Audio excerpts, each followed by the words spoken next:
ঠাকুরগাঁও জেলার সদর উপজেলার ভুল্লি থেকে ফাড়াবাড়ি বাজার পর্যন্ত 8.5 কিলোমিটার সড়ক সংস্কারের কাজটি এলজিডির তত্ত্বাবধানে পান স্থানীয় ঠিকাদার আব্দুস সালাম, যাতে ব্যয় ধরা হয় 14,75,40,532 টাকা।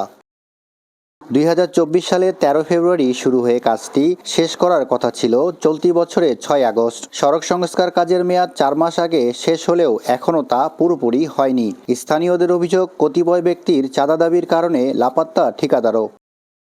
এই 8.5 কিলোমিটার সড়কে সদরের বালিয়া, আউলিয়াপুর, বড়গাঁও, সেনুয়া ও আকচা ইউনিয়নের মানুষের যাতায়াত, অথচ রাস্তাটি খনন করে শুধু তার উপর ইটের গুটি দেয়া হয়েছে। ফলে ধুলোবালিতে স্বাস্থ্য ঝুঁকিতে স্থানীয়রা।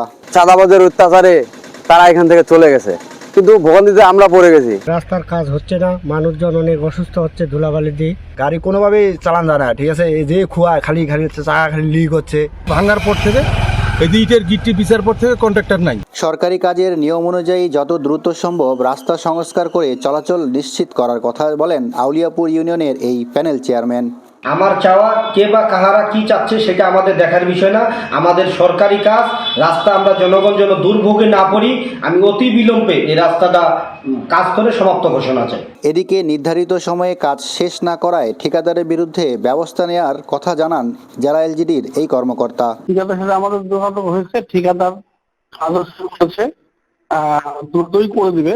তারপরে যদি তার টাইমের মধ্যে কাজ শেষ করতে না পারে তার জরিমানা হবে। নাহিদ রেজা, বৈশাখী সংবাদ, ঠাকুরগাঁও।